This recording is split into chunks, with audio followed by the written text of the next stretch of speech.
Right. Hello, Michelle. Hello. Right, so we'll introduce ourselves and then we're going to chat for half an hour or so. There is a theme, I think, and the theme is what the devil do you do when you decide to change or when change is kind of thrust upon you for whatever reason. So you're the subject of this. I'm the interviewer kind of guy. So very briefly, my name's Michael Owen. I had to think. My name's Michael Owen, and I suppose I'm most closely involved with Always Wear Red, 50 odd, and a new business that I'm launching in a couple of days called Michael. Please introduce yourself. I'm Michelle Jones, and I'm owner-founder of Michelle Jones Weddings. And that has two elements: wedding planning and wedding consultancy. And it seems to me that I don't know how many people are in your head, but there's at least 3 or 4, as I've discovered, as I've got to know you. And yeah, There's not just 3 or 4. It's about 1 million people trooping through there. Well, the reason I mention that is because if someone's watching the first 2 or 3 minutes of this thinking, well, should I continue to watch it through to maybe 30 minutes? If they want to make that decision, they should probably make it on this thing I'm about to say now. As I listen to you, Michelle, it seems that you get pulled between what you're best at and what you love most, because those are sometimes 2 different things. Mm-hmm. And it can be confusing sometimes. And ideally, perhaps we want to find the thing that we're best at and we love it. But it's not always that simple. And of course, the third element, and there's only 3, is making money.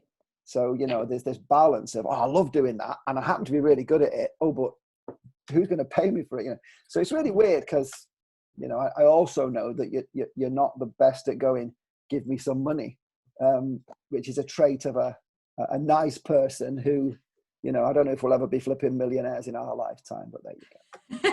Anyway, so that's a lead in to a subject of you doing what you feel you were born to do and what you really love.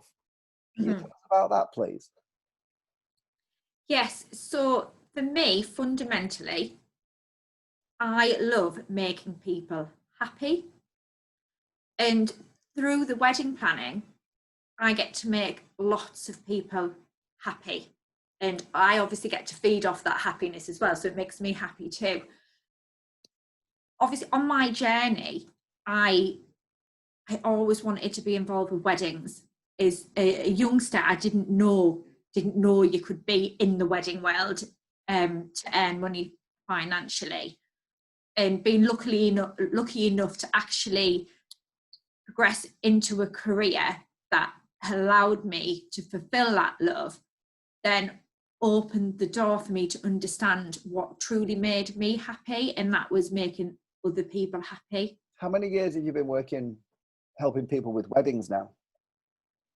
Helping people with weddings now, it's been about 18 years. Yeah. Mm-hmm. So it's a lot. Yeah. Okay. A lot. Okay. Sorry, I interrupted you because you were saying that there's a difference between, looking at the thing you do and then analysing why you do the thing you do.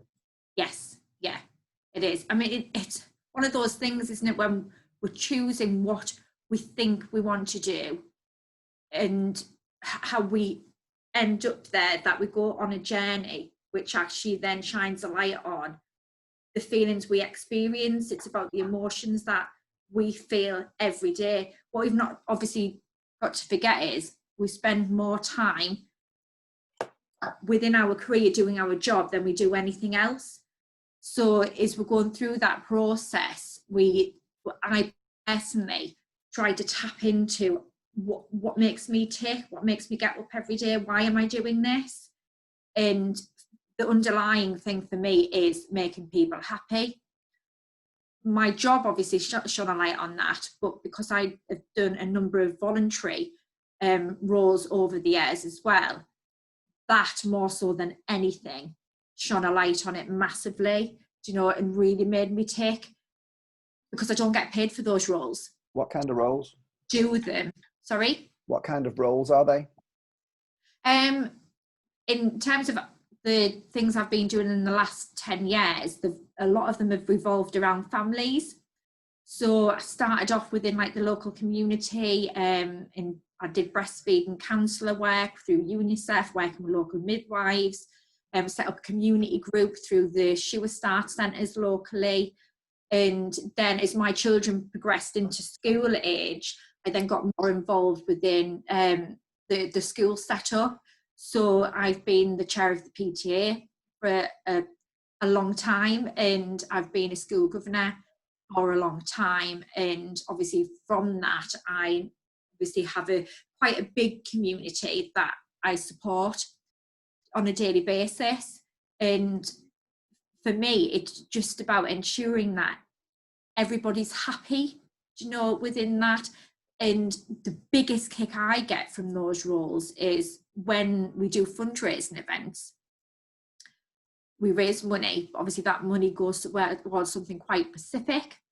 And one of the things I love is paying for children to go and see a live performance. Mm-hmm. I think every child should have the opportunity to go and see a live piece of theatre. And I get to witness their joy on the return from that experience, and the write little notes about it, and they do bits and pieces of work in the classroom about their experience. Why do you think kids should go and see live performances? I think all children should have an opportunity to experience as much of life as they possibly can. But with performance art, especially live performance, the impact we all know we gain from seeing live performance as a child, it's magnified and it's exciting, and it helps them then in the classroom. So in terms of understanding what they're reading, what they're writing, mm-hmm. feelings that they've experienced while they've been there, whether they're able to talk through those feelings and have an understanding of their emotional development through it, and the impact that emotional development then has on within every aspect of their lives, within their relationships, their education, and the opportunities that they've got presented to them. Okay. So from one little tiny, we're going to take them to see a play, there's a whole host of opportunity that comes from that in terms of their own personal self-development. So we talked about your weddings and your ability as a wedding planner and as a wedding consultant, actually, which we'll probably talk more about. And then we moved on to the subject of the other things you do. And you've mentioned being a governor of schools and looking after young kids, and then the power of young children seeing live performances. Mm-hmm. There's a child noise in the background here, so I apologize. What else is in this other arena, other things that you get the buzz from? It's the love bit of the triangle. And by the way, the triangle we're talking about is balancing things that you're really, really good at, making money, and then the other point of the triangle. And this is where the focus is, of course, currently, which is what you adore, what you love. So this is what I'm asking about. Tell me more about the things that you love doing, please. In terms of making people happy, me, it's taking an individual, looking at what they want to do to make them happy, and helping them work through that process. Okay. Whether it's a young couple who are in love, and are looking ahead to their wedding and their first day of their married life, and helping them fulfill their dreams, or whether it's looking at gaps within our school system and working through the processes where we could narrow those gaps. It's all about taking a barrier and working through the resolution of that to have a successful outcome. And it's one of the reasons why I really enjoy supporting other small local businesses, and I've got a strong sense of community, and that is all derived from wanting to help people go from here, where there might be a barrier, to being able to remove that barrier and get into the end point, which is like a little bubble of happiness. So there is a beginning, middle, and end to it, and I like to be part of that journey. And the interesting thing for me is talking about this triangle again. So there we were focusing on what makes you happy. In my experience of you, the bits you're good at as well is clear thinking, organized, what needs to be done, and also this ridiculously flipping uncompromising approach, because you know what excellent is. So for me, this is why I suppose this is an interesting talk for me, for many reasons actually, but mostly because this side of the triangle, you know, you're good at so many things and you want people to be happy and to understand, realize and move towards their own potential, particularly children, it seems to me. Have you, because we've talked a little bit about this, can you help me to understand how you propose to complete the triangle a little bit? And by the way, I know you're not driven by the money bit, but Yes. the reason I'm bringing money into the conversation is because this is part of Paul Lancaster's Newcastle Startup Week online, of course. And this video will be seen by people who are perhaps thinking, you know what, I think I'm good at this and I love this, but how the hell do I turn this into a money-making thing? By the way, when I shut up waffling in just a second, it's not what's the answer, but how on earth are you trying to square the circle, even though it's not a circle or a square? How are you proposing to make this triangle work? Just to repeat, something you're really good at, something you really love, and making the money to allow you to keep doing it. What are you going to do? I've been working on this theory, so to speak, for a long time, longer than I've actually thought I was, until I put pen to paper. Obviously, this lockdown period has opened up the opportunity for me to explore, actually, what is this? What have I been doing? And can I move it forward in a way that's going to be more beneficial to other people, but obviously beneficial for myself as well? And I'm looking at an opportunity that at the moment I'm calling Sparkle. You know, people that know me personally, my little motto is a little bit of kindness makes the world sparkle, and hopefully that's what I try to do on a daily basis. But I've been fortunate enough to come across lots of people in my time that are like little nuggets of sparkle, and what they do is incredible. But like myself, they're doing it. They're just doing it, you know, because they're nice, you know, and they want to do it. They want to make a difference, want to make an impact. But they've got needs too. So this concept that I've been exploring will allow me to shine a light on good, on kindness, you know, bringing it to the surface so we can all celebrate it, because I think it's very, very important that we do celebrate what's good in life. We can dwell on the negatives a lot. I mean, lockdown's shown that in terms of news feed. You know, the negative news stories go like wildfire. The good aspects of it, you know, they don't get as much coverage. You know, if the death rates are massively increased, it's huge, but if they drop, it's not as significant. So there's a real imbalance between us loving negativity as humans and how we deal with positivity. So I want to flip that, you know, and I want to shine a real big light on everything that's good about life, so we can celebrate it and release all those lovely endorphins within our body that makes us feel really good, and at the same time provide support to the people in the communities that are providing this goodwill and this sparkle, you know, because everybody's got needs, you know, and if I can have a business that fulfills those needs and celebrates the kindness at the same time, then obviously that will fulfill a big need in myself. Okay, I mean, as I'm listening to you there, it's interesting because you're moving around the triangle now a little bit more. However, it's still a lot of principles and notions and values and ideas. Do you want to talk about anything on the subject of, I suppose, what I would refer to as the business model? So you've got, to sum it up then, you're really good at bringing people together. I find you very compelling because you're very sincere and clear with your communication. We understand what you love, which is zero tolerance of anybody taking the mick out of anybody or exploiting anybody. You want everybody, I think you want 1 + 1 = 3 all the time. You want people to get, you know, the best from each other and give the best to each other. So they're all the principles. Yeah. The third point of the triangle, how can the business model work? What are you going to do? But it needs to, obviously, for it to work, it needs to be financially viable, because unfortunately that we all need to eat, you know, we all have to pay bills, and if we lived in a world where that didn't happen, it would be my perfect world, but we don't. So the business model fundamentally would have different streams within it, which would hopefully attract revenue to them. So the moment I'm exploring podcasts, YouTube channels, magazine, an online shop, and what I'm currently calling a sparkle card.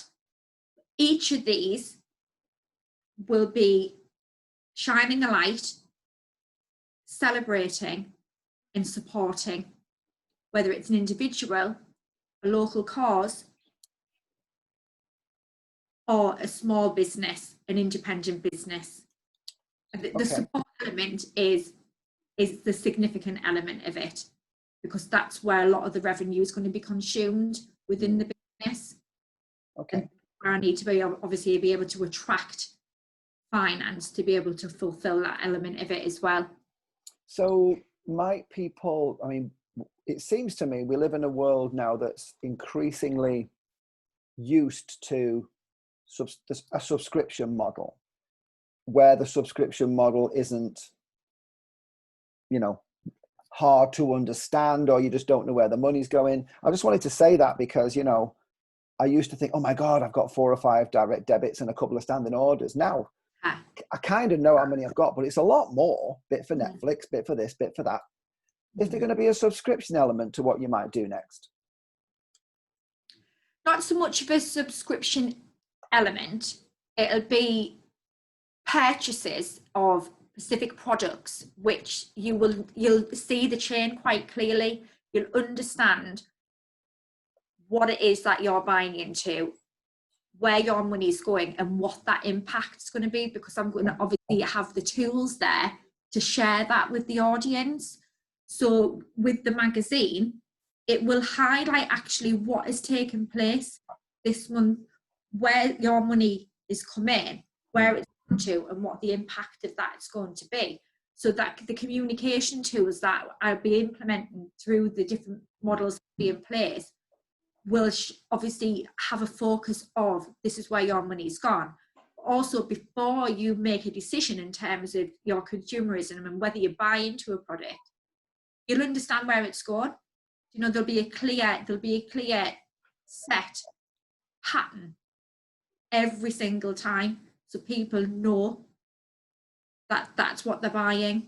And when I'm listening to you, I'm thinking, you use the word sparkle, and it's early days. I know it's early days. You know, I know you're probably a week or 2 or 3 in thinking about this. So I'm listening to this word sparkle, and then we've got Michelle with the pink hair. So we've got these 2 brands really. We've got the sparkle brand, which is very young. I kind of sense that it's going to be very generous and positive, and people experiencing the brand will be left feeling upbeat and that they've made a difference. And it's all very, very lovely and warm. Personal brand is what I wanted to ask you about, because personal brand, we hear ever such a lot of flipping buzzwords flying around the internet, of course, and, you know, personal brand is one of them.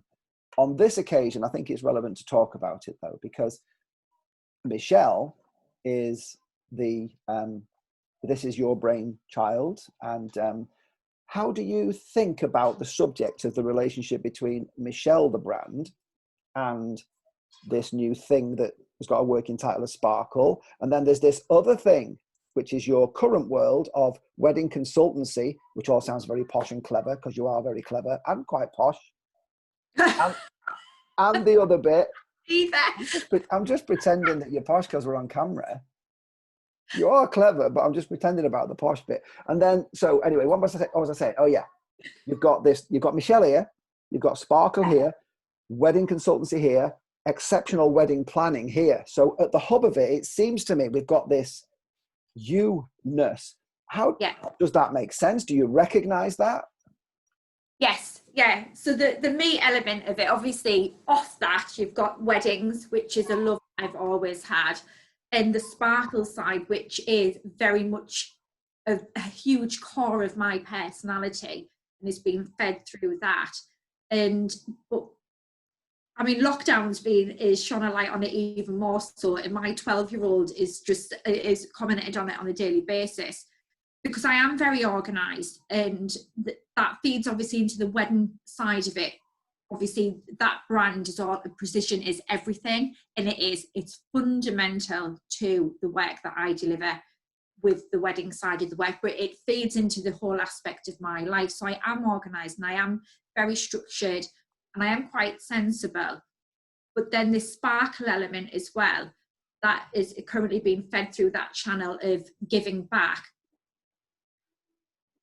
that allows for me to explore the creative side of me, probably more so than the wedding side. And in lockdown, that creative side's been allowed to emerge a lot more, purely out of time. Do you know? And I've realised that actually, when we're on the daily treadmill, it was that a little bit. Or I've allowed myself in this time to fully engage with that again. And creatively, I need to have that freedom to have creative fun on a daily basis. And whether it's dyeing your hair pink, do you know, or whether it's sort of getting down with the children and making things, you know, and just seeing where it goes. I'm not very, I don't tend to tie myself into structure as much as I would when I'm planning weddings, when I'm just being me as well. So you're quite playful in your approach. Are you quite playful in your approach to business?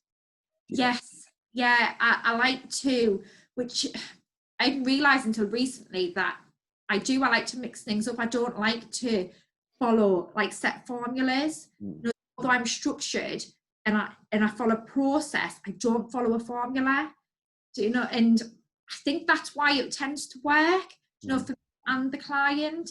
You know, I'm like, yes, we've got to do things that way, but what about this? Let's have a look at this. And that's how I am within my own personality. I don't like to conform to what everybody thinks that you should be doing. And even just down to baking, I'm like, well, let's chuck this in and see what happens. And if it doesn't work, I'm not bothered.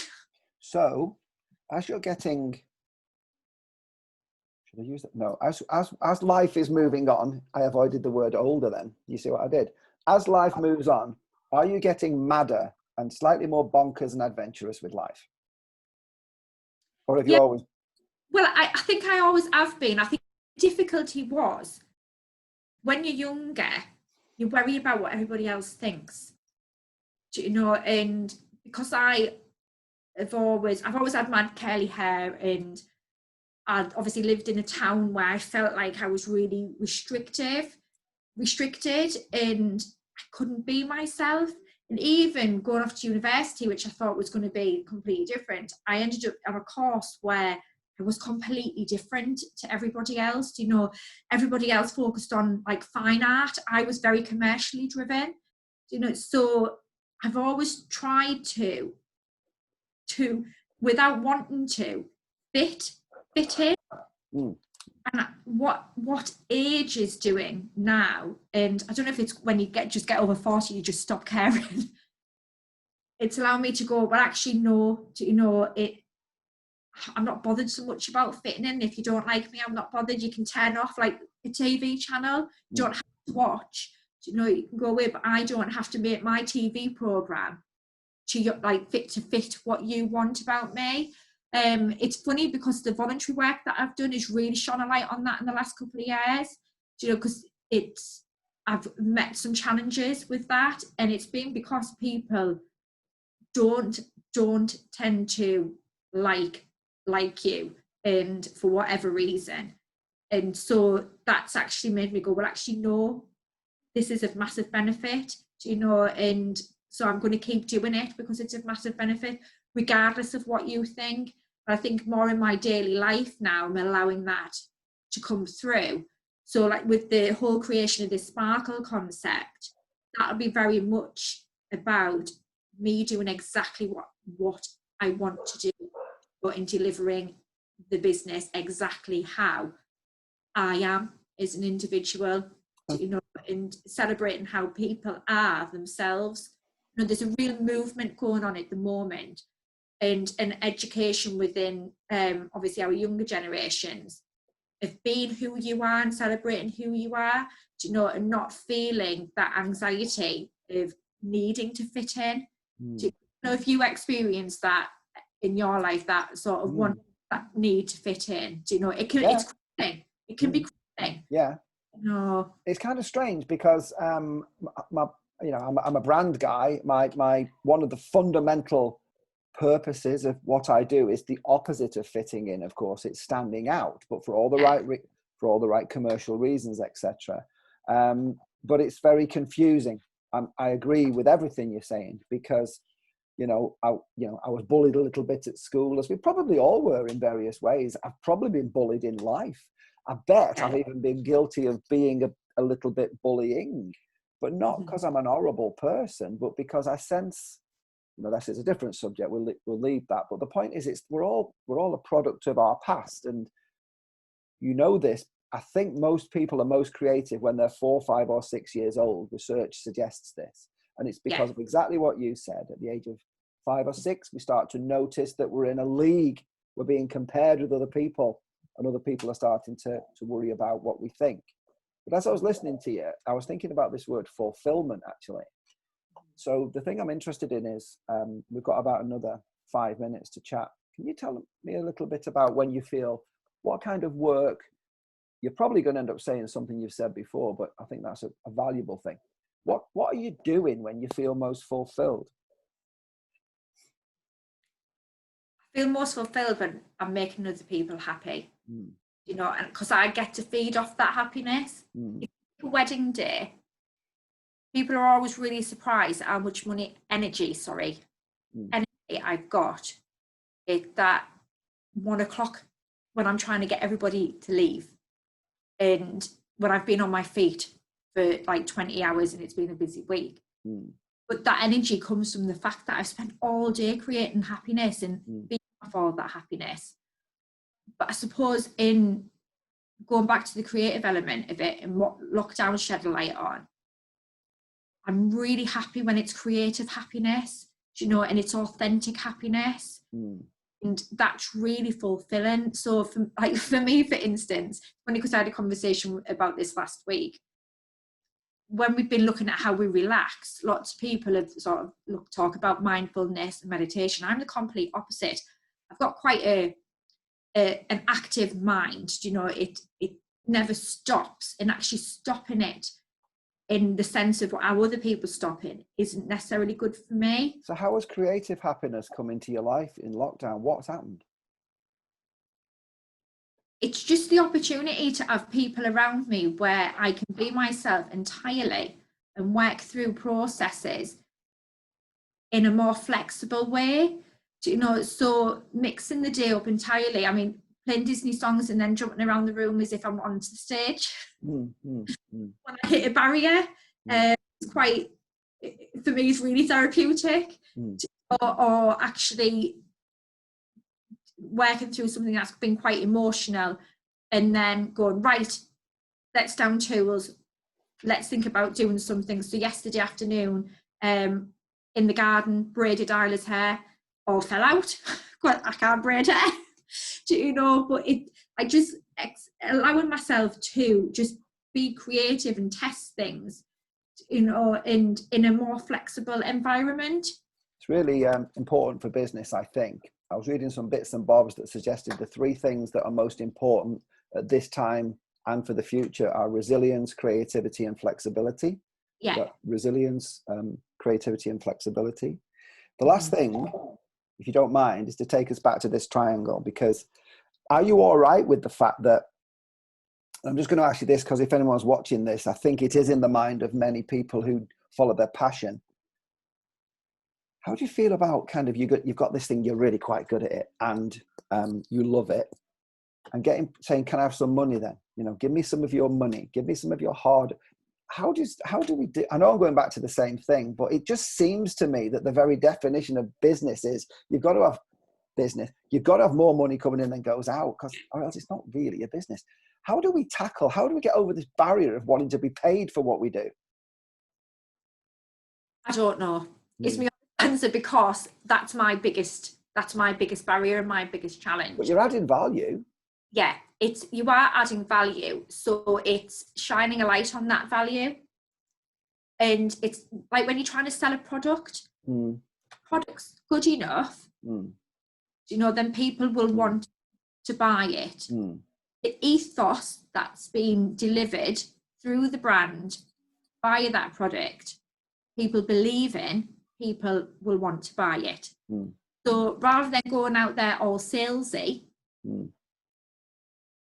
I'd be using obviously the ethos within, which underpins the entire concept of the business, to gain people's belief and trust in it and want to part with their well-earned money.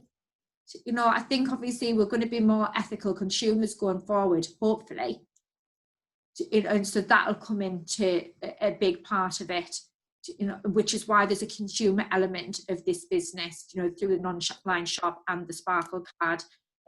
Hopefully the value that will be added through your purchase will be what drives you to make the purchase in the first place. It'll be interesting for people to learn about how, I think particularly the Sparkle card concept of yours is going to work, because from what bits you've told me, and we haven't gone into it in great depth here, but it's really nice that if anyone's watching this, they'll know of the Sparkle card. I think that the two things that are with me is, one is everybody wins. It seems to me that this concept of yours, everybody will win, and people will see that. The other thing that strikes me about you is you're conscious that generally, and certainly in a flipping wedding, it's judged by the weakest part. So that means that if you're working for a year on something, it's only one day, working on for a year, and then the chicken's a bit dry. We've said this, haven't we? Everybody's saying the bloody chicken's a bit dry, and it's kind of, but the point about that is your dry chicken at my weddings. The reason I'm saying this is because your focus on it being exceptional across every touch point in every area, I see that as really valuable, not only in what you do with the weddings, but in the next thing you do as well. So for me, the reason why the triangle makes sense for you is because you're good, because you're very, very good. But it's why, isn't it? It's that reason behind everything for me. Why did you do it? Why is this like that? Why is that in there? It's questioning the reason behind it. If there's no reason and you can't answer it, when it comes to wedding design, and planning your day, or whether you're starting a business, then it's not relevant. It's not needed, and it's actually going to be detrimental rather than adding value. So for me, because I'm a passionate person and my emotions do drive me.